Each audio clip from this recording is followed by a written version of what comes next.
बिस्मिल्लाहिर्रहमानिर्रहीम। अस्सलाम वालेकुम माय स्वीट ऑडियंस। उम्मीद है कि आप सब खैरियत से होंगे, खुश होंगे और खुशहाल ज़िंदगी गुजार रहे होंगे। मैं हूं शाज़िया अवैस और आज शेयर करूंगी आपके साथ ऐसी रेमेडी जो आपको गोरा करके आपकी शख्सियत को चार चांद लगा देगी। ये मेरी रेमेडी मर्दों औरतों सब के लिए मुफीद साबित होगी। जैसा कि सबको पता है कि अब वेदर हो रहा है चेंज, तो अब क्या होगा, ऑरेंज का सीज़न हो जाएगा ऑफ। तो इनको स्टोर करने का बेहतरीन तरीका ये है कि इनके छिलकों से अपनी स्किन के मुताबिक चीज़ें बना ली जाएं। जैसा कि ऑरेंज में विटामिन सी होता है जो हमारी हेल्थ के साथ साथ हमारी स्किन के लिए बहुत फ़ायदेमंद होता है। जहाँ ऑरेंज को खाने और इसका जूस पीने के लिए इस्तेमाल किया जाता है, वहाँ इनसे स्किन को गोरा करने के लिए बहुत सी रेमेडीज़ भी बनाई जाती हैं। स्किन को गोरा करने और इसमें चमक लाने के लिए हम बहुत महंगे पार्लर में बहुत महंगे से ट्रीटमेंट करवाते हैं। कभी हम स्किन पॉलिश करवा लेते हैं, कभी हम इसके लिए फेशियल करवा लेते हैं, तो कभी हम महंगी क्रीमें और सोप का इस्तेमाल करते हैं।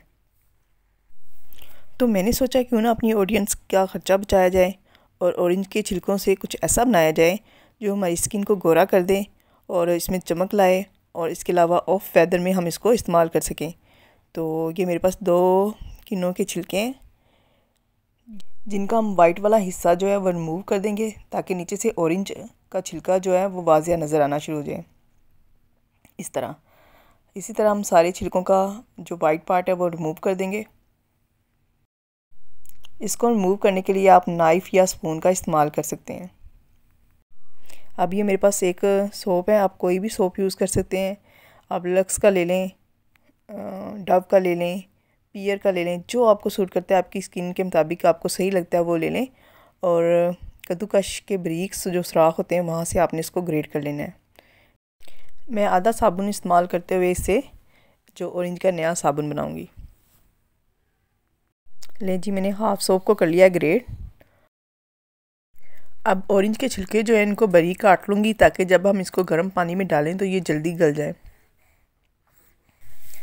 अब पानी को गर्म करके ऑरेंज के छिलके हम इसमें डाल देंगे और 10 से 15 मिनट तक के लिए इसको पकने के लिए छोड़ देंगे और इस फ्लेम कर देंगे लो ताकि ये अच्छे से पानी में पक जाएं। ऑरेंज के छिलके पकने के बाद कुछ इस तरह के दिखेंगे। अब हम इनको क्या करेंगे, अच्छे से ग्राइंड कर लेंगे और एक स्मूथ सा पेस्ट बना लेंगे। अब ये हमारा पेस्ट हो गया रेडी। अब हम इसमें कुछ चीज़ें ऐड करेंगे जो हमारी स्किन के लिए बहुत फ़ायदेमंद होंगे। पहले तो मैं इसमें सोप ऐड कर दूंगी ताकि गरम डाल दें और ये मेल्ट हो जाए। और अब इसमें हम डाल देंगे 1 चौथाई चम्मच के करीब मीठा सोडा, और आपने ज़्यादा नहीं डालना, 1 चौथाई चम्मच के करीब ही डालना है या चुटकी भर डाल दें। इसको अच्छे से मिक्स करेंगे और अब इसमें डाल दूँगी मैं तकरीबन 2 चम्मच भर के एलोवेरा जेल। आप एलोवेरा जेल जो है वो नेचुरल भी इस्तेमाल कर सकते हैं। अब साथ ही मैं इसमें 1 चम्मच भर के नारियल का तेल डाल दूँगी क्योंकि मेरी स्किन बहुत ड्राई है, तो मैं चम्मच भर के डाल रही हूँ। और अगर आपकी स्किन ऑयली है तो हाफ़ टेबल स्पून जो है नारियल का तेल इसमें डाल दें। अगर नारियल का तेल नहीं है, बेबी ऑयल है या कोई भी ऑयल आपके पास मौजूद है, वो इसमें डाल के इसको अच्छे से मिक्स कर लें। अब मज़ीद इसमें थोड़ा सा गर्म पानी ऐड करेंगे और इसको अच्छे से मिक्स करूँगी मैं। अब हम इसे मज़ीद पकाएंगे ताकि इसके ऊपर जो गुठलियाँ सी बनी हुई हैं वो ख़त्म हो जाएँ। अब ये देखें एक फ़ाइन सा और स्मूथ सा पेस्ट बन गया है। अब इसमें मैं 2 वाइटनिंग के कैप्सूल जो हैं वो हेड कट करके उनका लिक्विड डाल दूँगी।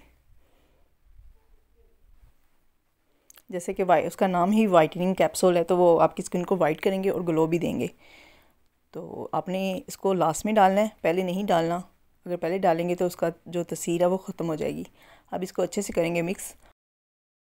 इनको मिक्स करने के बाद एक तो मैं प्याली में शिफ्ट कर दूँगी और ये 2 छोटी मेरे पास डिब्बियाँ इनमें डाल दूँगी। आप बैग में रख लें इसको ताकि आपको कैरी करना इजी हो। जहाँ भी आपको फेस वॉश करना हो या हैंड वॉश करने हो तो आप बैग से इजीली निकाल के इसको इस्तेमाल कर सकते हैं। मुझे उम्मीद है कि आपको मेरी आज की रेमेडी पसंद आई होगी। और अगर आप मेरे चैनल पर नए हैं या मेरे चैनल को अभी तक आपने सब्सक्राइब नहीं किया तो सब्सक्राइब कर दें। बेल आइकन के साथ ऑल के बटन को लाजमी प्रेस करिएगा ताकि मेरी वीडियो के नोटिफिकेशन आपको मिलते रहें। और इस दुआ के साथ मुझे दें इजाज़त। खुश रहें और खुशियाँ बांटते रहें।